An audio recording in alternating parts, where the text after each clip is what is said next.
नाज़रीन आदाब, प्रोग्राम वकील साहब में आपका बहुत बहुत इस्तकबाल करते हैं। नाज़रीन, न्यूज़ 18 उर्दू के इस खुसूसी प्रोग्राम में आप अपनी कानूनी मुश्किलों का हल जान सकते हैं।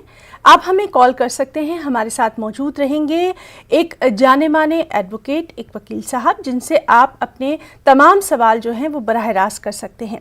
चलिए इस्तकबाल करते हैं। हमारे साथ आज मौजूद हैं हैदराबाद से एडवोकेट MAK मुकीत साहब, जिनसे आप अपनी तमाम जो कानूनी उलझने हैं उनका हल पा सकते हैं। मुकीत साहब, बहुत बहुत इस्तकबाल करना चाहेंगे न्यूज़ 18 उर्दू के इस खुसूसी प्रोग्राम में। Thank you. तो नाज़रीन, इस प्रोग्राम में ख़ास तौर पर हम शामिल करते हैं आपकी जो तमाम जो कानूनी मुश्किलें हैं उनके बारे में आप जान सकते हैं, आपको एक गाइडेंस मिल सकती है। नंबर जो है वो आपको अपने स्क्रीन पर दिख रहे होंगे, आप इन नंबरों पर हमें कॉल कर सकते हैं। तो हमारे प्रोग्राम में आप जो भी जानना चाहें कानूनी तौर पर, उससे के ताल्लुक़ से आप हमें सवाल कर सकते हैं। मुकीत साहब, जिस तरह से लगातार हम देख रहे हैं कि अभी हालिया दिनों में जो दस्तावेज़ात की बात सामने आ रही है, तो किस तरह से जो एक आम हिंदुस्तानी है उसको अपने ख़ास दस्तावेज़ात का ख्याल रखना चाहिए? ये आम लोगों के लिए बहुत बड़ा प्रॉब्लमेटिक चीज है। दस्तावेज बोलने की बात आते हैं, हर आदमी थोड़ा अलर्ट हो जाते हैं, चौकन्ने होते हैं इसके अंदर क्या कानूनी नुस्खे लगाना चाहिए, नहीं लगा। आज के हालात से आजकल अपन गूगल में भी देखते हैं, थोड़े बहुत हेल्प मिलता है गूगल से भी। अपने को लीगल बहुत सारा डॉक्यूमेंटेशन का भी उसके अंदर गूगल में भी इंट्रोड्यूस किया गया है। और दूसरी चीज है, किताबें भी अवेलेबल है, हर जबान की किताबें भी, दस्तावेज कैसा लिखना क्या है, बेसिक स्ट्रक्चर क्या है वो बता रहे हैं। और ये चीज क्या है, कभी भी अगर दस्तावेज बना रहे हैं, कोई वैल्यूबल प्रॉपर्टी के बारे में अपन खरीदना चाह रहे हैं और बेचना चाह रहे हैं, कोई अच्छे लीगल लॉयर से मिलना बहुत जरूरी होता है, क्योंकि आगे चल के वो जो कमजोरियां जो दस्तावेज में पाई जाती है वो ही आगे चल के लिटिगेशन का सूरत बनता है। तो लिहाजा अपन थोड़ा टाइम स्पेंड करके, जैसे अभी वेस्टर्न कंट्रीज जा रहे हैं, अभी यूरोप जा रहे हैं, हर छोटा भी दस्तावेज, तो आप मोटरसाइकिल खरीदते हैं, साइकिल खरीदते हैं, हर चीज की भी दस्तावेज बनती है, क्योंकि टाइटल बनता है तो लोग आगे चल के उसको सू कर सकते हैं अगर कुछ गलती हो जा रही है, कुछ उसमें हो रहा तो। अदरवाइज अब क्या है, लड़ाई की बात हो जा रही है, अब ये नहीं बोला था, आप ओरली ऐसा बोले थे, आप ऐसा कमिट करते, इसलिए ऑलवेज हम जी हर चीज का दस्तावेज बनाए, एक से दो पढ़े, कोई लीगल देने वालों से बता लिए, और हो सका तो कंप्यूटर में भी आजकल के लिहाज से कुछ चेक करके अपना काम करें, क्योंकि अदरवाइज हम लिटिगेशन को अवॉइड कर सकते हैं। जी मुकीत साहब, आपसे ये भी जानना चाहेंगे, तेलंगाना में जो LRS कानून है उसके ताल्लुक से भी हमारे कुछ नाजरीन जानना चाहते हैं। LRS एक चीज ये है कि गवर्नमेंट इससे 4-5 साल पहले और उससे पहले 5 साल पहले भी इंट्रोड्यूस करे, लैंड रेगुलराइजेशन स्कीम है। क्योंकि जब जमीन आप खरीदते हैं, घर बनाते हैं, 300 छोटा प्लाट खरीदते हैं, उसके अंदर इरेगुलर लेआउट होते हैं। मतलब क्या है, लेआउट इश्यू करने की अथॉरिटी HMD है, जो सिटी की अथॉरिटी बोर्ड जो रहती है सिटी की, उन लोग एक प्लाट ऑफ एक प्रॉपर्टी को प्लाट बना के उसमें रेगुलराइज करते हैं, उसके बेटरमेंट चार्जेस लेते हैं गवर्नमेंट। उसके अंदर पानी की सहूलत रहती है, उसके अंदर पार्क का सहूलत रहता है, बच्चों के स्कूल के रहते हैं, उसको रेगुलराइज लेआउट बोलते हैं, अप्रूव्ड लेआउट बोलते हैं। उस जमाने में जो जमीन मिल रही, खरीद लिए, बना लिए, तो वो अप्रूव्ड लेआउट नहीं। तो अभी गवर्नमेंट ये करना चाह रही है, आपकी लेआउट को, जो लेआउट आप नए लिए हैं, अनऑर्गेनाइज घर बनाए हैं, उसको रेगुलराइज करके, उसको चार्जेस वसूल करके आगे चल के आपको बेहतर कुछ फैसिलिटीज देना चाह रहे हैं। उसको LRS स्कीम दिए हैं, उसके आज के दिन वो इतना मैंडेटरी हो गया कि अगर LRS के प्लाट नहीं रहेंगे तो आगे चल के आप फिर बेच नहीं सकते, खरीद नहीं सकते। ऐसे हालात में बहुत सारे लोग अवेल करना भी चाहिए। तो स्कीम आया, थोड़े बहुत उसके अभी पूरा कंप्लीट उसका स्ट्रक्चर नहीं आया, बहुत सारे लोग कोर्ट में भी गए हैं उसके खिलाफ। LRS स्कीम के जो गाइडलाइंस है ठीक नहीं है, और जो पैसे ज्यादा ले रहे हैं, ये सब मसले तो अभी चल रहा है, जो फाइनल आने के बाद में उसके बारे में चल रहा। हर 3-4 साल प्लाट रेगुलराइजेशन, और घर इरेगुलर बनाए तो बीआरएस बोल के एक स्कीम रहता, बिल्डिंग कंस्ट्रक्शन कर रहे हैं, बगैर परमिशन की बिल्डिंग बना रहे हैं, उसके भी स्कीम थे। अगर गवर्नमेंट की जमीन भी आप कब्जा करके रह रहे हैं, सालों से रह रहे हैं, तो गवर्नमेंट बोल रही तो आप एक जियो देके, जियो के अंदर आप पैसे भर के गवर्नमेंट से भी आप अपना प्लाट रेगुलर मालिक बन सकते हैं। ऐसे कोई स्कीम्स है, ये पब्लिक हेल्प करने के लिए स्कीम्स बन रहे हैं। कभी पब्लिक को तकलीफ भी हो रही इससे, क्योंकि वो पहले जब बनाते हो जब भी वो चीज को लोग रोकना चाहिए, लोगों को एंकरेज करें, आप घरा बना रहे हैं, आप बिल्डिंगा बना लिए, आप आके आप बोल रहे थोड़े मेरिट्स भी है इसके अंदर, डिमेरिट्स भी है। लोग को अप्रोच करें हाईकोर्ट को, हम लोग भी उसकी पैरवी कर रहे हैं, लिहाजा कुछ अच्छा रिजल्ट आके एक अच्छा गाइडलाइन फॉर्म होगा। जी, एडवोकेट मुकीद साहब, आपसे ये भी जानना चाहेंगे, बहुत सारे जो लोग हैं उनको खुसूसी तौर पर प्रॉपर्टी या फिर जायदाद के मामलों में काफ़ी दुश्वारियों का सामना करना पड़ता है। इसके लिए क्या कुछ ख़ास क़वानीन मौजूद हैं? क्योंकि अक्सर लोगों को लंबे लंबे चक्कर लगाने पड़ते हैं, तब जाके उनके मसले जो हैं वो हल हो पाते हैं। तो क्या इस जानिब कुछ ख़ास तवज्जो दी गई है कानूनी तौर पर? हाँ, ये तो बहुत अच्छा क्वेश्चन है। ये बहुत सारे प्रॉब्लम्स क्यों आ रहे बोले तो माँ बाप रहते हैं, माँ बाप अपनी जिंदगी के दौरान में कोई दस्तावेज नहीं बनाते हैं, अपनी औलाद पैसा बंटवारा करें जाएगा तो बोलते नहीं हैं, तो सडनली उन लोगों की डेथ हो जाती है। ऐसे हालात में इतने मसले बाहर आते हैं। नहीं उन्होंने बोले, कोई बोलते हैं हमारे वालिद साहब मेरे को दे दिए, नहीं ये मेरे को रख लो बोले। तो घर के अंदर भाई बहनों के अंदर, रिश्तेदारों के अंदर बहुत सारे मसले आ रहे, क्योंकि वो लोगों को कोई दस्तावेज बनाते नहीं। कोई बाहर कंट्री में हर आदमी अपनी थोड़ी उम्र आते कि विल बनाते हैं, और गिफ्ट डीड बनाते हैं, और कोई फैमिली सेटलमेंट डीड बनाते हैं। उससे क्या है, बहुत सारा कॉम्प्रिहेंसिवली एक उनकी प्रॉपर्टीज का एक आइडिया फॉर्म होता। यहाँ पे कोई इंसान भी कोई डॉक्यूमेंट बनाना नहीं चाहता, लिहाजा उससे बहुत सारे प्रॉब्लम्स हो रहे हैं। उससे भाई बहनों में झगड़े हो रहे जी। अब कोई भाई बोलता हमारे वालिद साहब मेरे को हिबा दे दिए, कोई बोलता नहीं मेरे को हिबा दिए, कोर्ट आ रहे हैं। लिहाजा दस्तावेज बनाना बहुत जरूरी है। दस्तावेज बनाए और लीगल सेंस का दस्तावेज बनाए तो आगे चल के बहुत हर एक के लिए ये रह रहा। आगे चल के तेलंगाना गवर्नमेंट में प्लान कर रहे हैं, जैसा अब अमेरिका आपका टाइटिल गवर्नमेंट बना के रखता, आप कंप्यूटर में करेंगे आपका टाइटिल का पूरा हिस्ट्री रहता, कौन खरीदे करे कोई टाइटिल में रहता। टाइटिल की रिस्पॉन्सिबिलिटी फॉरेन कंट्रीज में गवर्नमेंट खुद उठाती है। यहाँ पे प्रॉब्लम क्या है, सब खुद भी अवेयर, खरीदने वाला होशियार, उन्हें खुद देख लेना चाहिए बोलते अगर यहाँ पे ये चीज चल रही है, उसके लिए बहुत सारे प्रॉब्लम हो रही। मेरे जो ओपिनियन है, गवर्नमेंट इसके ये जो टाइटिल सॉर्ट आउट करने के लिए थोड़ा एफर्ट्स रखें, उसको ऑर्गेनाइज करें और कंप्यूटर पे पूरी टाइटिल रखें। अगर एक घर खरीदना चाह रहे हो उसकी हिस्ट्री पूरी गवर्नमेंट के पास रहना चाहिए। गवर्नमेंट ऑटोमेटिकली उसको फिर आगे चल के कोई डिस्प्यूट हुआ तो government will be responsible for dispute. ऐसा कोई कानून आया तो अंदर पूरे लोग खुश रहेंगे, ये छोटे मोटे झगड़ों करेंगे, अपने कामों में रह के आगे चल के पीसफुल जिंदगी गुजारेंगे। जी, और अपने तमाम नाज़रीन से हम कहना चाहेंगे कि स्क्रीन पर आप जो नंबर देख रहे हैं आप उस पर हमें कॉल कर सकते हैं। हमारे साथ मौजूद हैं हैदराबाद से MA मुकीद साहब, जो कि आपकी तमाम कानूनी उलझनों को सुनेंगे और फिर उनका हल भी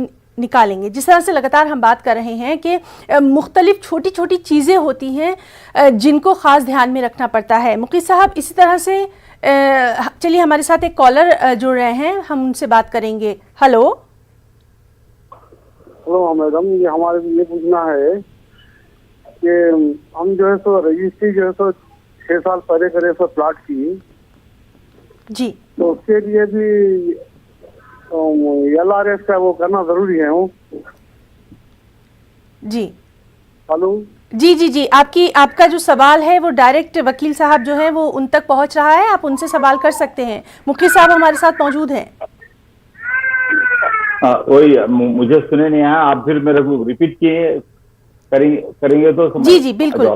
मुखी साहब, इनका कहना है कि रजिस्ट्री जो है इन्होंने 6 साल पहले करवाई थी, तो LRS कानून के ताल्लुक से ये जानना चाहते हैं, जिस तरह से अभी आपने बताया। जी, रजिस्ट्री 6 साल पहले करे हैं और उसके ऊपर कोई घर बना हुआ है, उसके ऊपर उसके वो जमीन पे अगर प्लाट हाउस नंबर आया है, म्यूनसिपालिटी असेसमेंट कर दिए हैं, तो उनको LRS के लिए फिर जाने की जरूरत नहीं। अगर नए जो घर बन रहे हैं, नए जो प्लाट के हाउस नंबर के बगैर हो रहे हैं, वो प्लाटों के लिए LRS की जरूरी कंपलसरी हो गया, अदरवाइज उसको रजिस्ट्री नहीं कर रहे। जो भी ओपन प्लाट में अगर घर है, ड्वेलिंग हाउस है, मकान है, हाउस नंबर है, उसके लिए LRS की जरूरत जो आज के जियो के साथ। जी, और हमारे एक नाज़रीन है, उन्होंने ये भी पूछा है कि अगर वो किसी वजह से ये LRC नहीं करवा पाए हैं तो इसमें क्या कुछ नुकसान है? अभी आज के हालात से LRS नहीं करते हैं तो आप बेच नहीं सकते और किसी को बेच नहीं सकते तो प्लाट, और आपको कोई परमिशन भी आगे चल के नहीं मिलेगा। आगे चल के आप परमिशन को पूछेंगे तो आप LRS पूछेंगे। LRS का स्कीम जो है ये रेगुलर स्कीम नहीं है, इट्स जस्ट अपॉर्चुनिटी स्कीम है। It is a scheme, government बोली आप लोग इसको अवेल कर लो। जी ये प्लाट वगैरह होता है। अगर जी, हमारे साथ चलिए एक कॉलर जुड़ रहे हैं, उन्हीं से जानेंगे। हेलो हेलो जी, आप कहाँ से बात कर रहे हैं और आपका क्या सवाल है?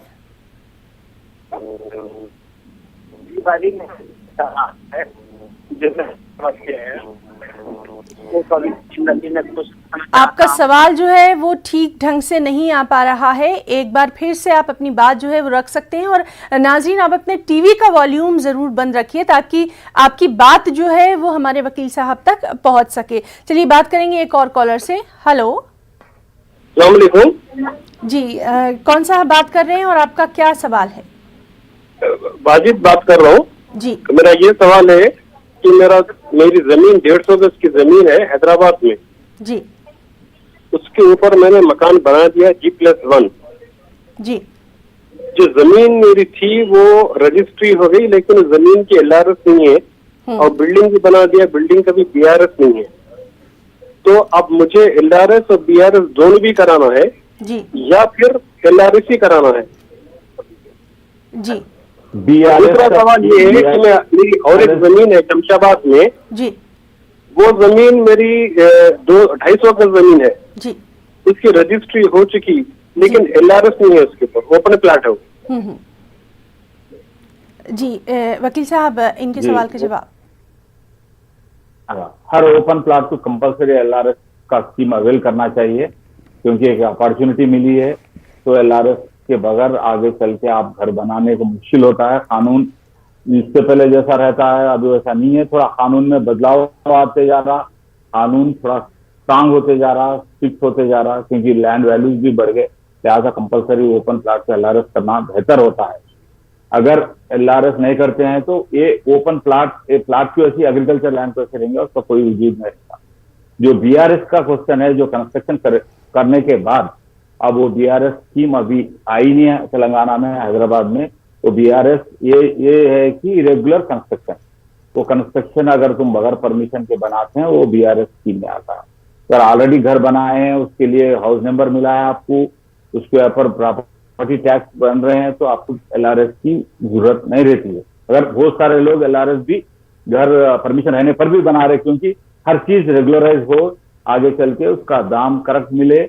क्योंकि खरीदने वाला पूछता आप LRS में आपका स्कीम में अवेल करे क्या, आपको BRS है क्या। ये पूरी चीजें रहने से आपका टाइटल परफेक्ट होती है, होने से आपके घर की वैल्यू भी बढ़ती है। लिहाजा जितना हो सका वो अपन स्कीम्स को अवेल करना, अदरवाइज कंस्ट्रक्टेड हाउसेस को LRS की जरूरत है। जी, हमारे साथ एक और कॉलर जुड़ रहे हैं, चलिए उनको भी सुन लेते हैं। हेलो मैम नमस्ते जी, कौन साहिबा बात कर रही हैं, कहाँ से? आप अपना सवाल जो है वो पूछ सकते हैं। मैम जैन के जम्मू से बोल रही हूँ जी। पूनम कुमारी जी। हाँ जी मैम, एक्चुअली मेरे हस्बैंड जो है 25 ईयर्स से मिसिंग है जी। एक्चुअली वो 25 ईयर्स से मिसिंग है और मैं कैसे कैसे करके अपने बच्चों को पाला है मैंने। और मैं अब ससुराल में गई हूँ तो उन्होंने मुझे जमीन नहीं दे रहे हैं, मुझे इनकार कर रहे हैं। और मैंने वहाँ पे पंचायत से करके पंचायतनामा भी किया है, उन्होंने मुझे लिख के दे दिया कि आपको जमीन है। मगर मेरे घर के जो हैं, मेरे जो जेठ हैं, वो नहीं दे रहे हैं मुझे जमीन। मैं नहीं सुन पा रहा हूँ। जी वकील साहब, इनका ये कहना है कि इनके जो शौहर हैं वो 25 साल से मिसिंग हैं और अब ये वापस ससुराल में अपनी जायदाद चाहती हैं, लेकिन उसके लिए इनके ससुराल वाले इनको वहाँ पर आने नहीं दे रहे हैं और प्रॉपर्टी डिस्प्यूट का मामला है ये। क्या कुछ इस पे कहना चाहेंगे? प्रॉपर्टी जो वाइफ है, क्योंकि उन्होंने मिसिंग है, जब मिस होते हैं, जब मिस होने के टाइम पे वाइफ थे तो वाइफ ही रहेंगे। इनका कोई तलाक नहीं हुआ, इनका कोई इनसे अलग नहीं होते, तो एज लॉन्ग एज तो वाइफ ही रहेंगे। इनके जो राइट्स रहते शरीयत के हिसाब से, इनको जो मिलना है हक हर जायदाद के, इनके हस्बैंड के जायदाद में हक मिलता है। इनके मेहर के पैसे भी ले सकते हैं उनके जायदाद में से स्टेट तक। जी हमारे साथ एक और कॉलर मौजूद हैं, चलिए उनको भी सुन लेते हैं। हेलो हेलो जी, आप कहाँ से बात कर रहे हैं? अपना नाम बताइए और आपका सवाल। मैं नलगुंडा से बात कर रहा हूँ जी। मेरा ये सवाल है कि मैंने एक प्लाट लिया था, उसके ऊपर बल्दिया के बगैर परमिशन के मकान बना चुका हूँ जी। अब सवाल ये है कि बल्दिया में मालूम करा कि वो कहते हैं कि जमीन का LRS नहीं है और BRS भी नहीं है, तो वो कहते हैं कि LRS कराओ, उसके बाद फिर BRS कराओ। अभी तो BRS नहीं आया, LRS चल रहा, तो बल्दिया वाले कहते हैं कि LRS कराओ उसका पहले। जब जो BRS का कोर्ट में चल रहा जजमेंट, तो जजमेंट आ जाएगा तो BRS भी कराना है। तो अब मैं तो सबमिशन कर दिया, LRS के लिए ऑनलाइन सबमिशन कर दिया, तो जब उसका असेसमेंट होने के बाद जो पैसे आएंगे वो बनना चाहिए नहीं बनना चाहिए? जी वकील साहब जरूर चाहिए जी। मैं सुन लिया क्वेश्चन, क्योंकि आज के दिन आप LRS की ओपन प्लॉट नहीं रहा, क्योंकि मकान रहा, मकान बना दिए, मगर मकान और विदाउट परमिशन आप बनाने से गवर्नमेंट ये अज्यूम कर ले रही कि वहां पे मकान नहीं है। जब तक परमिशन नहीं लिए, उसका हाउस नंबर नहीं आया, असेसमेंट नहीं हुआ, लिहाजा ओपन प्लॉट के लिए ओपन का प्लॉट ऐसे ही ट्रीट करती है गवर्नमेंट। अगर आप ऑलरेडी LRS लेते हैं तो BRS आपको आसान हो जाता। अभी आप LRS अगर नहीं लेते हैं तो BRS में आपको तकलीफ होती, लिहाजा आप LRS ले लीजिए, क्योंकि आपको मकान का असेसमेंट नहीं हुआ, हाउस नंबर नहीं है। LRS अगर लेते हैं तो BRS के लिए बहुत आसान हो जाता, आपका टाइटल और घर मकान हो जाता। जी वकील साहब, बहुत बहुत शुक्रिया आपका अदा करना चाहेंगे और लगातार हमारा ये जो प्रोग्राम है इसमें सवालों का सिलसिला भी जारी रहेगा। फिलहाल यहाँ पर हम रुकना चाहेंगे एक छोटे से ब्रेक के लिए, चल लौटेंगे।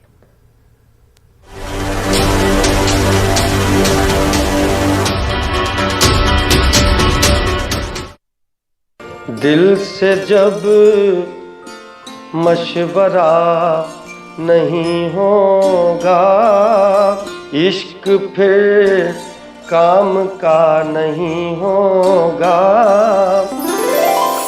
आलमे होश में हूँ और मुझे होश नहीं, खुद फरामोश हूँ लेकिन मैं फरामोश नहीं। धुंधली सी तस्वीर संभाले बैठे हैं हम, वारिस की हीर संभाले बैठे हैं। गला काटती दुनिया में हम दीवाने, गालिब तुलसी मीर संभाले बैठे हैं। वाह वाह वाह। कोरोना के दौर में न्यूज़ 18 उर्दू की बड़ी पहल, ऑनलाइन मुशायरा कारवान सुखन। देखिए इतवार रात 10:56 पर सिर्फ न्यूज़ 18 उर्दू पर।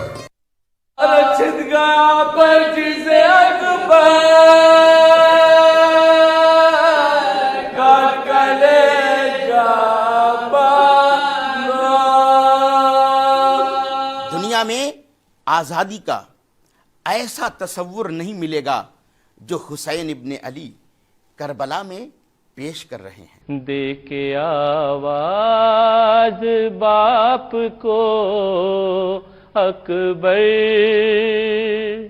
सोचते हैं कि आएंगे कैसे। मदीने के बच्चे तुम्हें ढूंढते हैं, हर एक दूसरे से सभी पूछ। सदाए करबला अशरे चहल्लुम 28 सितंबर से रोजाना रात 9:56 पर सिर्फ न्यूज़ 18 उर्दू पर। शादी का ख्याल आए तो शायद .com नहीं, शादी.com पर आइए।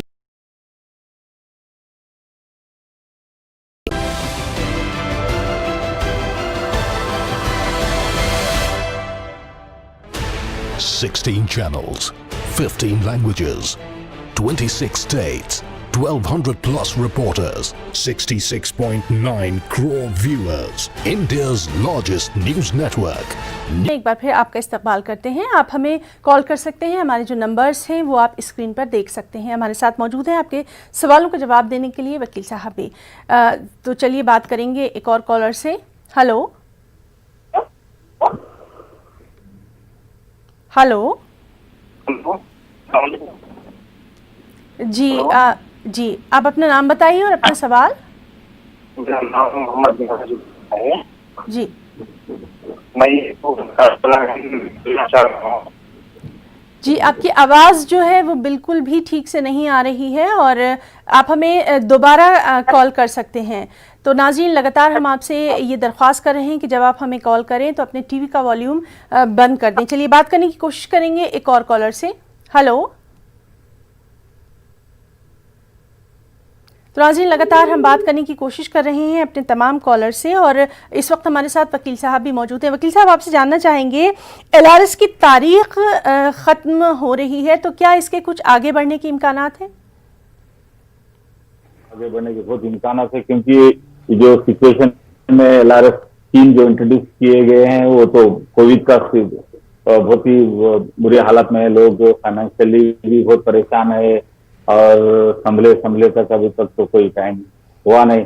लिहाजा जरूर इसके मैं ये समझ रहा हूँ कि आगे बढ़ना चाहिए, क्योंकि हालात में जो स्कीम इंट्रोड्यूस करे उसकी वो टाइम होती तो उनके लिए बैड टाइम था। तो जरूर आगे बढ़ते हैं। उसके बाद बड़ा प्रोसेस है LRS का, क्योंकि LRS में ऑफिसर वो प्लाट पे आना, उसका मेजरमेंट लेना, उसका अमाउंट फिक्स करना, उसका डायमेंशन फिक्स करना, हर LRS के फाइनल ऑर्डर के साथ साथ उसका स्केच प्लान भी उसको जो बंदे को LRS में अवेल करे उनको देना चाहिए। सब चीज बहुत बड़ा एक्सरसाइज है वो काम, तो इट विल टेक टाइम, तो टाइम भी देना चाहिए हम लोग। जी, और एक और हमारे नाज़रीन ने वकील साहब सवाल किया है कि अगर किसी का घर नोटरी पर है तो क्या उसको भी LRS करवाना है? नोटरी पे रहा तो LRS कराना बहुत जरूरी है, क्योंकि नोटरी के डॉक्यूमेंट बिल्कुल कोई उसको टाइटल माने नहीं जाता है। तो जस्ट अगर कोर्ट में जाते हैं वो डॉक्यूमेंट के साथ की कोई वैल्यू नहीं रहती है, तो लिटिगेशन नहीं लड़ सकते हैं, क्योंकि नोटरी का डॉक्यूमेंट कोई भी बना सकता है। नोटरी के डॉक्यूमेंट तो बिल्कुल कोई अकाउंटेबिलिटी नहीं रहती। लिहाजा ऐसे अगर प्रॉपर्टी वैल्यू प्लॉट्स हैं तो इमीडिएटली LRS के लिए डालें। रजिस्टर्ड डॉक्यूमेंट के LRS लेते हैं, नोटरी डॉक्यूमेंट हुआ तो LRS भी नहीं लेते। तो लिहाजा उसको रजिस्ट्री करें, और नहीं अगर तो कोई लॉयर से अप्रोच है, क्या रेमेडी अवेलेबल है वहाँ पे, इसके लिए वो समझाते हैं, देन ओनली, अदरवाइज मुश्किल है नोटरी डॉक्यूमेंट। जी, चलिए बात करने की कोशिश करेंगे एक और कॉलर से। हेलो जी, अस्सलाम वालेकुम। जी, वालेकुम सलाम। आप अपना नाम बताइए और आप अपना सवाल कर सकते हैं। दुल्लू चौधरी जी। अच्छा, देखिए, ये हमारा घर का 7 भाई है, तो हम लोग को आपस में हम बंटवारा करना चाहता हूँ, लेकिन 3 भाई ने फाइनल किया है रजिस्ट्री, लेकिन 2 भाई दस्तखत नहीं देता। या आपस में बंटवारा करना चाहता हूँ, 2 भाई नहीं देता और 3 भाई दस्तखत किया है, अभी क्या किया जाए? जी वकील साहब, एक साहब है, इनका ये सवाल है कि जायदाद का बंटवारा चाहते हैं लेकिन भाइयों में आपस में ही इख्तिलाफात हैं, तो उसके लिए क्या करें? चौधरी साहब, एक ही रास्ता है, अगर मिलके करते हैं तो ओरल पार्टीशन होता है, उसके ऊपर लिखाई पढ़ाई होती है। अगर पार्टीशन डीड रजिस्टर्ड भी हो जाता है, वो तो आसानी तरह से कम कम पैसों से होता है। अगर कोई भाई आगे निकल रहा है बंटवारा, अगर एक घर को बंटवारा करना है तो उसके लिए एक ही रास्ता है, पार्टीशन सूट दाखिल कर सकते हैं कोर्ट में। उसके लिए बहुत कम फीस होती है, कोर्ट फीस 200 रुपये कोर्ट फीस भर के पार्टीशन दावा दाखिल करें, तो उसके बाद पूरे भाइयों से और अगर कोर्ट में ट्रायल होगा, उसकी ये होंगी, उसके बाद कोर्ट खुद अपने मिशनरी जो बेलीफ है, जो लोग रहते कोर्ट के लोग आके उसको बंटवारा करते हैं। अगर बंटवारा करने के काबिल अगर प्रॉपर्टी नहीं है तो उसको बेच के पब्लिक ऑक्शन में बंटवारा पूरे लोगों को इक्वल करते हैं। क्योंकि थोड़े मकान ऐसे रहते, एक ही रास्ता रहता, दूसरा रास्ता नहीं रहता। ऐसे सूरत में बंटवारा नहीं कर सकते हैं, तो कोर्ट क्या करेगा? तो कोर्ट उसको पब्लिक ऑक्शन में रख के बंटवारा, पैसों का बंटवारा करेंगे। इसके लिए लिहाजा दूसरा कोई रास्ता नहीं है, कोर्ट पे जाना, पार्टीशन खुद दाखिल कर। जी, चलिए बात करेंगे एक और कॉलर से। हेलो हेलो,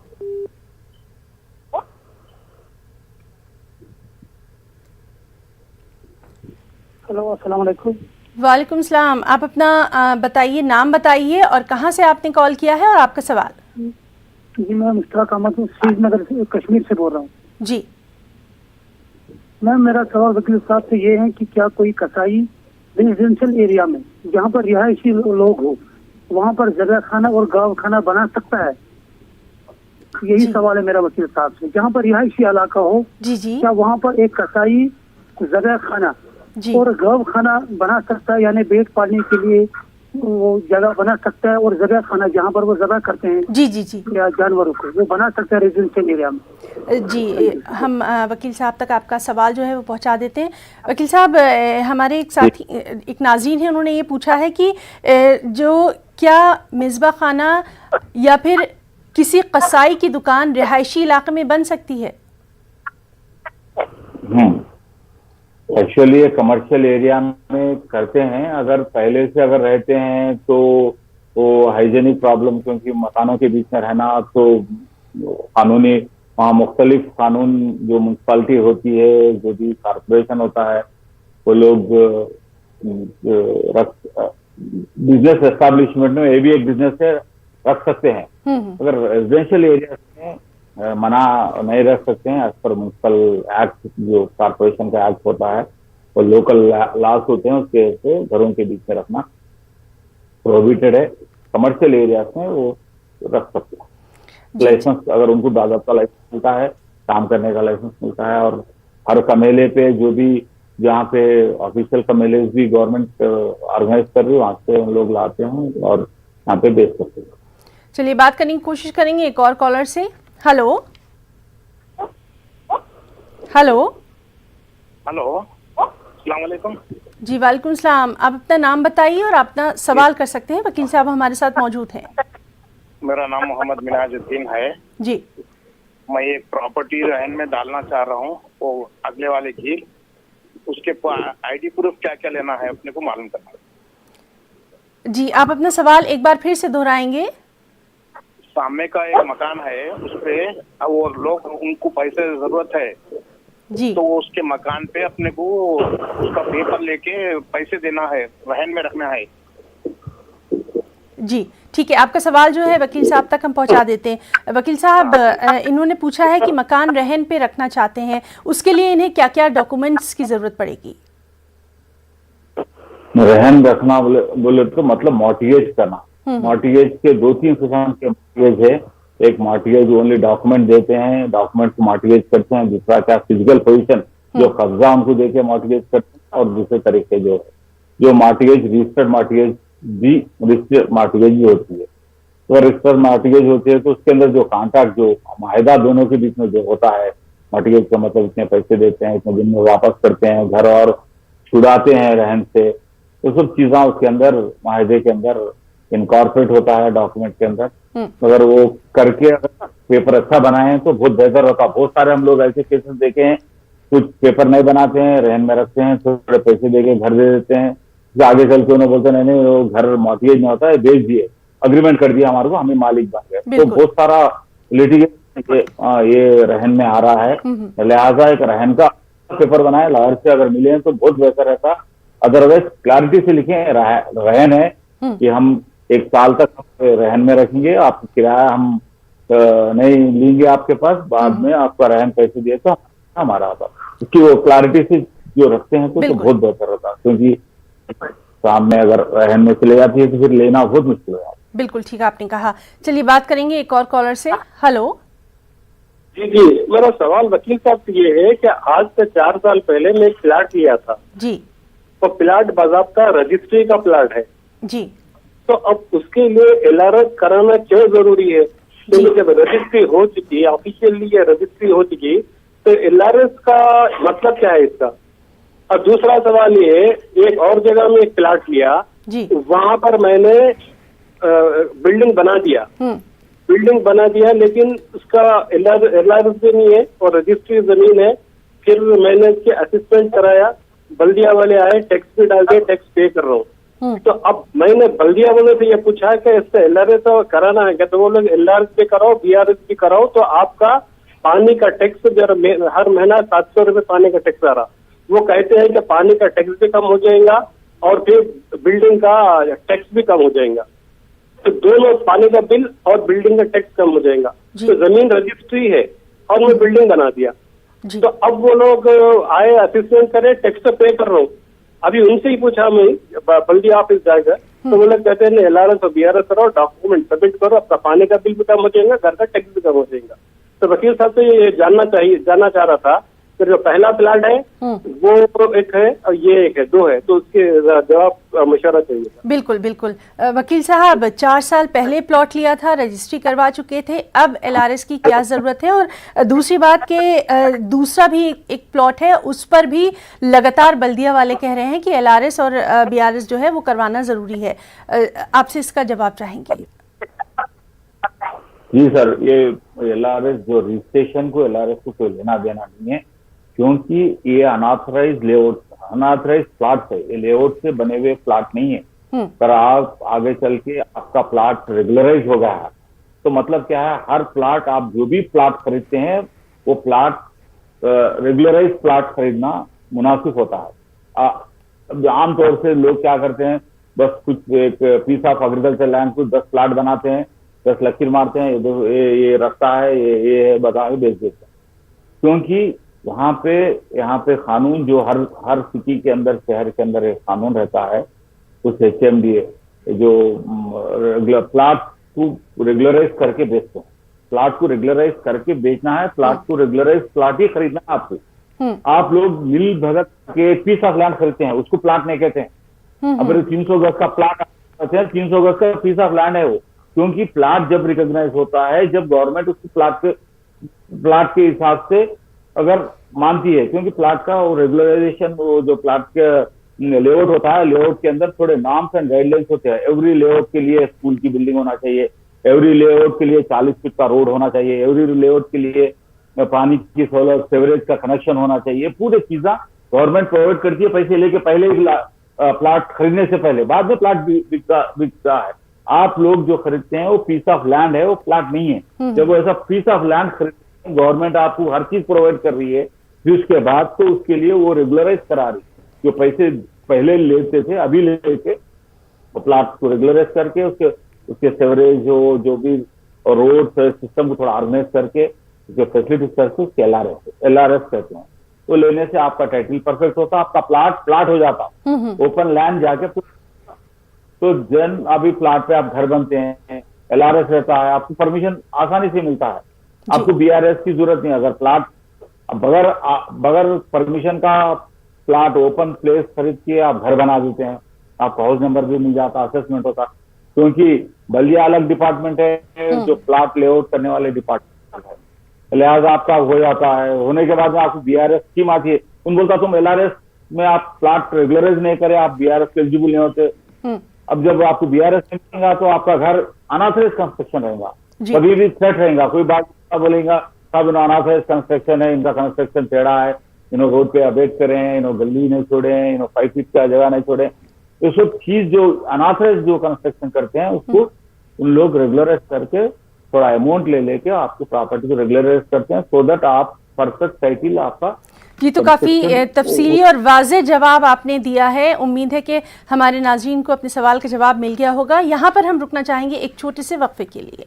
तो प्रोग्राम वकील साहब में एक बार फिर से आपका इस्तकबाल करते हैं और हमारे साथ मौजूद हैं वकील साहब आपके सवालों का जवाब देने के लिए। नंबर स्क्रीन पर डिस्प्ले हो रहे हैं, आप उस पर हमें कॉल कर सकते हैं। चलिए बात करने की कोशिश करते हैं एक और कॉलर से। हेलो हेलो हेलो हेलो, मेरा सवाल ये है जी कि हेलो, मेरा आवाज आ रहा है जी? आप अपना नाम बताइए और अपना सवाल करिए। मेरा नाम अमीरुन्निसा है जी। तो मेरा सवाल ये है कि मेरे दादा की प्रॉपर्टी है और वो गिफ्ट है मेरे दादा को। जी। उस पर रजिस्ट्रेशन सब हुए हैं, गैर कानूनी लोगों ने कब्जा किया है उस पर, तो मैं क्या करूं? जी बिल्कुल, आपका सवाल जो है वो वकील साहब तक पहुंच गया है और बात करने की कोशिश करेंगे एक और कॉलर से। हेलो,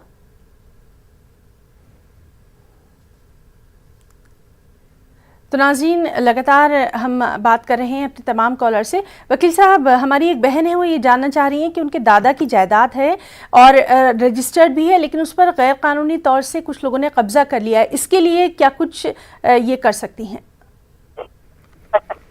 जरूर उन्होंने अदालत पे जाके दावा दाखिल कर सकते हैं। उनकी दादा की जायदाद है, अगर जायदाद की उनकी दादा की होने की कुछ ना कुछ उनके पास सबूत होगा, उनके पास उनके दादा और जिंदगी के दौरान थे होंगे और उनके पास कुछ कागजात थे होंगे, कोई भी किस्म के कागजात अगर थोड़े बहुत भी रहेंगे तो अदालत पे जाके उन्होंने डिक्लेरेशन दावा और कब्जा वापस लेने का दावा कर सकते हैं। और करके कोर्ट के अंदर अगर डॉक्यूमेंट ठीक नहीं रहा तो ओरल एविडेंस, अगर सर्कमस्टेंस एविडेंस भी प्रोड्यूस करके उसको दावे को कहीं ना कहीं एक नतीजे तक पहुंचा सकते हैं। जरूर उन्होंने दावा कर सकते हैं, दावा करना चाहिए। अगर दादा उनके साथ हो तो जिंदगी दौरान भेज दिए हैं और भेज दिए वाले पे पेपर रहता है, अगर पेपर नहीं रहा तो इनके तरफ फैसला होगा जी, शायद वो करके जरूर। जी चलिए बात करने की कोशिश करेंगे एक और कॉलर से। हेलो, हेलो जी, आप अपना नाम बताइए और अपना सवाल। हाँ मैडम, ये हम लोग 3 भाई 3 बहन हैं और जैसे हम लोगों का रजिस्ट्री के वास्ते एक भाई अगर नहीं आना चाह रहा तो नाम पे हो जा सकता, अगर एक भाई नहीं आया तो अगर हम लोग 5 जने जो है अपने नाम पे करा लेना चाह रहे हैं, एक मेंबर अगर नहीं आके साइन करना चाह रहा तो हो जाएगा? जी, आपका सवाल वकील साहब तक पहुंच गया। वकील साहब इसका जवाब चाहेंगे? हाँ, अगर 6 लोग, अगर माँ बाप की जायदाद अगर हो रही तो 6 लोग अपने नाम पे कराना चाह रहे हैं तो बंटवारा करना चाह रहे हैं। 6 लोगों में बंटवारा करवाना चाह रहे हैं कि जायदाद उनकी पुरखों की जायदाद है, तो लिहाजा एक अगर नहीं आ रहे हैं तो उनका हिस्सा छोड़ दे के आप अपना हिस्सा अगर कर लेते हैं तो कर सकते हैं। मगर वो डिस्प्यूटेड रहेगा, पूरे मिलके अगर जाके करते हैं तो उसको पार्टीशन, मुकम्मल पार्टीशन कहते हैं। अगर कर ले रहे हैं तो कर सकते हैं, लोग करवा लेते हैं, मगर वो डिस्प्यूटेड ही रहे। जी चलिए बात करने की कोशिश करेंगे एक और कॉलर से। हेलो, अस्सलाम वालेकुम। जी वालेकुम सलाम, आप अपना नाम बताइए और अपना सवाल। मेरा नाम मिर्ज़ा हुसैन शरीफ है, तेलंगाना हनमकोटा से बात कर रहा हूँ मैं। जी मुझे एक्विजिशन केसेस के बारे में वकील साहब से थोड़ी इन्फॉर्मेशन चाहिए थी। जी, मैंने हाई कोर्ट में 3 WP फाइल किए थे 2001 में। जी, वकील साहब हाई कोर्ट जज साहब ने जो सो उसके सिविल कोर्ट में डाल के उसके लिए जो सो कॉम्पनसेशन के लिए पूछिए बोल के और अलॉन्ग विद डैमेजेस पूछिए बोल के ऑर्डर दिए थे। फिर मैंने उसे 2010 में मैंने 3 रिट पिटिशन दाखिल किए थे। इन 3 रिट पिटिशन में 2011 में जज साहब CV नागार्जुन रेड्डी साहब ने ऑर्डर पास किया था। फिर उसे जो सो डिस्ट्रिक्ट कोर्ट को पहुंचा दिए थे। डिस्ट्रिक्ट कोर्ट में डैमेज सूट फाइल करो बोल के दिए थे ऑर्डर। डैमेज सूट मैंने 38 करोड़ का फाइल किया था। इस डैमेज सूट को जो है सो 2 सूट जो है सो डिस्ट्रिक्ट कोर्ट में क्या बोलते प्रोफेशनल उसमें जो तो ग्राउंड्स पे सर्वे के ग्राउंड्स पे जो सो लेटेस्ट सर्वे से नहीं कराया बोल के जो सो रिटर्न कर दिए, लेकिन टाइम लिमिटेशन को एक्सेप्ट कर लिए। फिर उसको जो सो अपील के लिए मैंने ये 136। जी, तो आप मुख्तसर में क्या चाहते हैं वो आप फौरी तौर पर पूछ सकते हैं। हेलो जी जी, आप मुख्तसर क्या चाहते हैं वो आप पूछिए वकील साहब से। हाई कोर्ट में जजेस केसेस देख नहीं रहे हैं, कब तक देखेंगे अंदाजा। 2010 में मैंने एक रिट पिटीशन फाइल किया था जी। अभी तक उसकी जो सो सुनवाई नहीं हुई। फिर सुनवाई कब होगी ये जानना चाह रहा हूँ। जी जी जी वकील साहब, कब तक इनके केस की सुनवाई हुई, क्योंकि काफी लंबा अरसा हो गया है इनको डाले हुए? लंबा सा अगर हुआ है, इनकी सुनवाई नहीं हो रही तो हाईकोर्ट के अंदर दाखिल करके वो पूरा जितनी भी सुनवाई की तारीख और जो भी चीज होती है वो डिले होने के रीजन होते हैं, तो उसके अगेंस्ट से सीआरपी रिवीजन पिटीशन डालते हैं हाईकोर्ट में। हाईकोर्ट सुपीरियर अथॉरिटी होने के नाते कोर्ट फिक्स कर सकती है टाइम, 3 महीने के अंदर ये केस आपका डिस्पोज कर दे और 6 महीने के अंदर कर दो, क्योंकि बहुत सारा डिले हो रहा। तो ऐसे चांसेस है आपको, क्योंकि वहां पे अगला जो डिफेंडेंट होता है, जो आपके खिलाफ लड़ने वाला है, होना वो डिलिबरेटली आगे बढ़ाने की कोशिश भी करता है, क्योंकि उसका केस ठीक नहीं रहता है, वीक रहता है। तो हाईकोर्ट जाएं, लॉयर से मशवरा करें और एक डायरेक्शन लाएं कि जल्दी से जल्दी आपका केस। चलिए बात करेंगे एक और कॉलर से। हेलो वकील साहब से सवाल है जी कि 7 भाई हैं और 4 बहन हैं जी। तो हम लोगों के मेरे साले 7 साले हैं, 4 बहनें हैं वो लोग जी। तो जो ससुरे जो 45 महंगियां बनाए थे, 45 शटर्स, उसकी किराया वगैरह भी आ रही तकरीबन 8-10 साल से। तो ये जो शटर्स थे मेरे ससुरे के नाम पे थे जी। अब ससुर का इंतकाल हो गया उनका, तो वो उसके किराए पूरे बोले कि 7 भाई आपस में डिवाइड कर ले रहे और ये 4 बहनों को ना किराया दे रही ना कुछ प्रॉपर्टी उनको तकसीम भी कर रही। तो ये 4 बहनों को महरूम रखना चाह रहे हैं प्रॉपर्टी से और रेंट से भी। तो इसका हल क्या है फिर अब? जी जरूर, आपकी बात जो है वकील साहब तक पहुंच गई है। जी वकील साहब, इसका जवाब चाहेंगे? एक चीज ये है, मुस्लिम लॉ में जब इस्लाम कानून पैदा हुआ, जब से ही औरत बच्ची का प्रॉपर्टी में वालिद साहब का हक आ रहा है, जब से इस्लाम मुस्लिम जो कानून बना है जब से, क्योंकि औरत बच्चों को उनका जो शरीयत जो हिसाब है, उनका एक हिस्सा जो 7 भाइयां हैं और 3 बहनें हैं, 10 हो गया तो 14 + 3 19 हिस्से बनते हैं। लड़की को एक हिस्सा आता है, लड़के को 2 हिस्से बनते हैं। लिहाजा वो हिस्से के लिए अपन पार्टी डालते हैं और इतने सालों से अगर उन्होंने किराया आपको नहीं दिए, वो किराया का भी आप पूछ सकते हैं पार्टीशन सूट में डैमेजेस के तौर से। कोर्ट आपको वो पूरे पैसों का भी हिसाब करके देगा और आपकी जायदाद में जितना शरीयत लड़की को जो मिलता है इस्लामिक लॉ में, मुस्लिम लॉ में, उसके हिसाब से आपको वो बंटवारा करके आपके हाथ को आपकी प्रॉपर्टी देते हैं, क्योंकि ये हक है। कोई ये आप चैरिटी नहीं है, ना भाई के पास पूछने की जरूरत है। जो ये कानून जो मोहम्मदन लॉ जो है वो शरीयत का लॉ कानून है, वो के साथ आप हकदार होते हैं, आप ले सकते हैं। जी चलिए बात करने की कोशिश करते हैं एक और कॉलर से। हेलो हेलो हेलो अस्सलाम वालेकुम। जी वालेकुम सलाम, आप अपना नाम बताइए और अपना सवाल करिए। मेरा नाम सैयद जाहिद है जी। मेरा सवाल ये है, बहुत साल हो गए हमारे नाना की जो है गाँव में जमीन थी, नाना की जमीन थी, उस जमीन पे जो है वो उस जमीन को किसी के हाथ में दे दिए थे जी। खेत था मतलब जी। तो उसको जो है दे दिए थे, वो उनके बाद उनका जो है उसके तरफ केयर नहीं करे और वो उनका इंतकाल हो गया।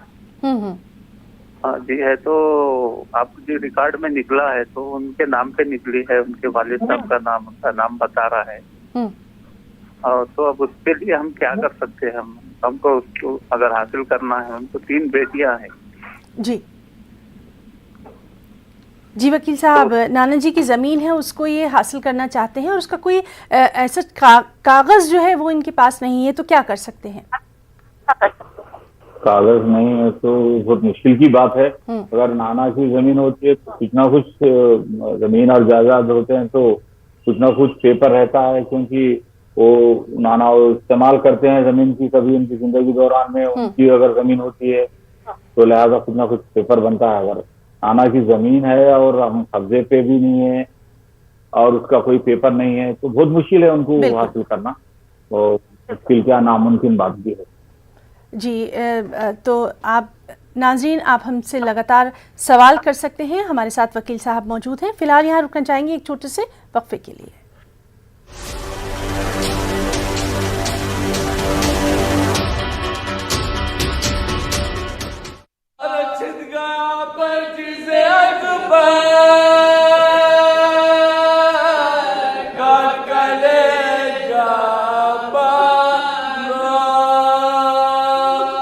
दुनिया में आज़ादी का ऐसा तसव्वुर नहीं मिलेगा जो हुसैन इब्ने अली करबला में पेश कर रहे हैं। दे के आवाज बाप को अकबर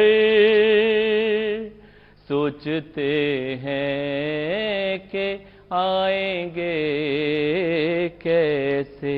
मदीने के बच्चे तुम्हें ढूंढते हैं, हर एक दूसरे से सभी पूछ। सदाए करबला अशरे चहल्लुम 28 सितंबर से रोजाना रात 9:56 पर सिर्फ न्यूज़ 18 उर्दू पर।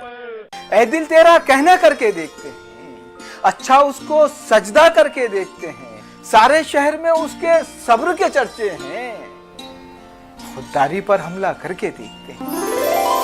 कि हमारा दामन दिल तार तार मिलता है, बिछड़ते वक्त वो जब बार बार मिलता है। तुम्हारा मुस्कुराकर वो हमारे रूबरू होना, फिर उसके बाद हमको जिंदगी की आरज़ू होना। कहीं कोई ना कोई खास मंजर छूट जाता है, बड़ा मुश्किल है खुद का आईने में हूबहू होना। वाह वाह वाह। कोरोना के दौर में न्यूज़ 18 उर्दू की बड़ी पहल, ऑनलाइन मुशायरा कारवान सुखन। देखिए इतवार रात 10:56 पर सिर्फ न्यूज़ 18 उर्दू पर।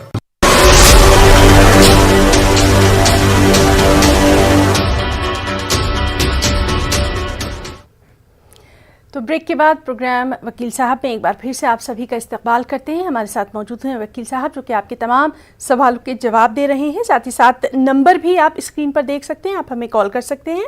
चलिए बात करने की कोशिश करते हैं एक और कॉलर से। हेलो हेलो हेलो हेलो जी, आप अपना सवाल करिए। मैडम मैं कश्मीर से हूँ। जी मुझे 2007 में एक्सीडेंट हुआ था जी। फिर उन्होंने मैंने केस किया टुकड़ों में, फिर उन्होंने 2010 में उसको 25,000 डाले हैं जी। अब मैंने गवाह ववा भी पूरे कंप्लीट किए थे। अब मुझे उसको पिछले साल 17 मार्च को तारीख था, तब से कोर्ट बांधी है। कोरोना हुआ ना सर मैम। जी जी जी। अब मुझे वकील साहब से पूछना था यही जी, आप कंपनसेशन जो है उसके ताल्लुक से जानना चाहते हैं, एक्सीडेंट में जो आपको मिला। जी मैम। जी बहुत बहुत शुक्रिया हमें कॉल करने के लिए। वकील साहब 2007 में इनका एक्सीडेंट हुआ था और उसके बाद ये कुछ कंपनसेशन की बात जानना चाहते हैं, इसके लिए क्या कुछ कानूनी कवायद है? 2007 में एक्सीडेंट हुआ तो शायद ओपी एक्सीडेंट का जो ओपी एक्सीडेंट क्लेम जो रहता है वो मेरे ख्याल से वो डिस्ट्रिक्ट जज में, जहाँ पे डिस्ट्रिक्ट का कोर्ट होता है वहाँ पे करते हैं उनका, क्योंकि 17 साल 13 साल हो गया तो 13 साल तक पेंडिंग नहीं रहेगा। 13 साल से 2-4 साल के अंदर वो फाइनलाइज हो गया होगा, वो हाईकोर्ट की पेंडिंग होगा हाईकोर्ट के अंदर, क्योंकि जो कॉम्पनसेशन उनको मिला है तो करेक्ट नहीं मिला तो नो इधर उन्होंने भी अपील करे होंगे। और इंश्योरेंस कंपनी अगर उनको ज्यादा मिला तो इंश्योरेंस कंपनी भी अपील करती है जो हाईकोर्ट के अंदर। हाईकोर्ट के अंदर नो डाउट बहुत ज्यादा टाइम लग रहा पूरे हाईकोर्टों में और डिले हो रहा है। शायद जाके अगर सीनियर सिटीजन है, आजकल एक कानून सर्कुलर भी है हर हाईकोर्ट के अंदर, सीनियर सिटीजन है, वुमेन है, अगर बच्चे है उनके क्लेम्स अगर जल्दी डिसाइड करने के लिए सर्कुलर दिए, सीनियर सिटीजन है अगर उन्होंने एप्लीकेशन दिए और अर्जी रखे जैसा आपके पास हो उनका केस जल्दी से जल्दी डिस्पोज होगा, उनका कंपनसेशन फाइनलाइज होगा। जी बिल्कुल, चलिए बात करने की कोशिश करते हैं एक और कॉलर से। हेलो जी मैम, मेरा सवाल सर से ये है कि मेरे मम्मी जो है उनके दादा को गिफ्ट की जमीन मिली थी निजाम सरकार से जी। वो जमाईदार थे और मतलब वो जब उनका इंतकाल हो गया तो मम्मी बहुत छोटे थे तो कोई डॉक्यूमेंटेशन वगैरह कुछ है नहीं हमारे पास। तो अगर हमको लिंक डॉक्यूमेंट बनाना है तो हम कैसे कर सकते हैं इसमें? जी, आप अपना नाम बताइए और कहाँ से आपने कॉल किया? जी, मेरा नाम इरफान है, इरफान मुल्ला। मैं मुंबई से बात कर रहा हूँ। मम्मी की जो प्रॉपर्टी है वो तेलंगाना में है। जी बिल्कुल। वकील साहब, इनकी जो वालदा हैं उनके दादा को गिफ्ट में ज़मीन मिली थी, अब ये उसका बाकायदा पेपर चाहते हैं, डॉक्यूमेंटेशन चाहते हैं, और जो प्रॉपर्टी है वो तेलंगाना में है, इसके ताल्लुक से कुछ? प्रॉपर्टी अगर दादा की होती है तो दादा से इन लोगों को जितने, अब अगर जो क्लेम कर रहे हैं इनका कोई हिस्सा बनता है और कानून के हिसाब से हिस्सा बनता है, तो उनकी फैमिली में जितने हिस्से बंटवारे होते हैं उस हिस्सों के हिसाब से पेपर बनवाएं, और उनकी कोई भी अगर दस्तावेज दादा अगर उनकी जिंदगी के दौरान इनको लिख के देते हैं, कोई गिफ्ट करते हैं, कोई हिबा करते हैं, कोई हक इनको मिलता है दादा की जायदाद में, तो वो हासिल कर सकते हैं। क्योंकि दादा के बाद वो प्रॉपर्टी अपने लड़कों को, औलाद, बेटे बेटियों को जाती है, उनके बाद पोतरों को आती है। अगर उनके पहले उनके माँ बाप अगर रहते हैं तो बाप ही ओनर बनते हैं, लिहाजा दादा की जायदाद पोतरे हक से नहीं पूछ सकते हैं अगर उनके वालिद साहब रहते हैं तो। ये है जैसा हिंदू लॉ में ये है, ग्रेट ग्रैंडफादर पुरखों की अगर जायदाद होती है तो पोतरों को कुछ हक मिलता है। तो यहाँ पे जॉइंट फैमिली सिस्टम नहीं है मुस्लिम लॉ में।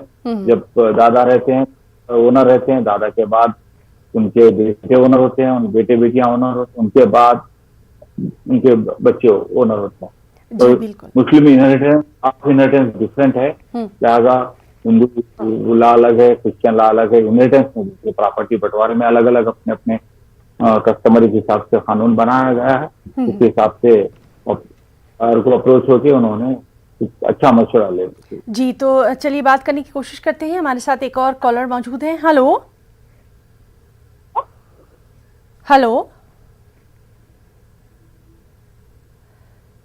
तो नाज़रीन लगातार हम बात कर रहे हैं, हमारे साथ हमारे तमाम कॉलर जो हैं वो जुड़ रहे हैं, वो अपने सवाल कर रहे हैं, और वकील साहब भी हमारे साथ मौजूद हैं। वकील साहब, लगातार अभी हम ये देख रहे हैं कि प्रॉपर्टी के ताल्लुक से कागजात के मामले में लापरवाही ज़रूर सामने आती है, और इसका खमियाजा जो है वो आगे आने वाली नस्लों को कहीं ना कहीं देखना पड़ता है। तो इसके ताल्लुक से आप आवाम को क्या मशवरा देना चाहेंगे? क्योंकि ये तो बहुत बड़ा, आज के दिन जो कोर्ट के अंदर जितने भी डिस्प्यूट, सिविल डिस्प्यूट होते हैं, ये पूरे जो भी डिस्प्यूट सामने आ रहे हैं वो पूरे दस्तावेज ठीक से नहीं रहने की वजह से, दस्तावेज नहीं रहने की वजह से आ रहे हैं। हिंदुस्तान के कानून के अंदर थोड़ी चीजों में अगर माँ बाप की जायदाद होती है, माँ बाप इंतकाल होता है, ऑटोमेटिकली वो जायदाद बच्चों पे ऑपरेशन ऑफ लॉ में ओनरशिप हासिल होती है, उसको थ्रू ऑपरेशन ऑफ लॉ बोलते हैं। अगर औलाद अपने आप में मालिक बन जाते हैं, अगर माँ बाप अगर इंतकाल होता है, उसके बाद बच्चों में डिस्टर्बेंस हो रहा है कि मेरे वालिद साहब मेरे को ये जमीन देते बोले थे, वालिद साहब का मैं ये काम करा था, मैं घर के लिए सादा मैं मेहनत करा, मैं तनख्वाह मैं बाहर जाके भेज दिया, मैं ऐसा करा, लिहाजा मेरे को ज्यादा आना चाहिए। जी, तो तमाम चीज़ों का ख़ास ख्याल रखना चाहिए, और एक प्रॉपर डॉक्यूमेंटेशन बहुत ज़रूरी है। तो आज का हमारा ये प्रोग्राम यहीं इख्ताम पजीर होता है। वकील साहब, आपका बहुत बहुत शुक्रिया अदा करना चाहेंगे, आपने इतना कीमती वक्त दिया और हमारे तमाम नाजरीन के आपने जवाब जो हैं वो बहुत वाज़े अंदाज में दिए। तो हमारा आज का वकील साहब प्रोग्राम यहीं इख्ताम पजीर होता है। हमारी पूरी टीम को दें इजाज़त। आदाब।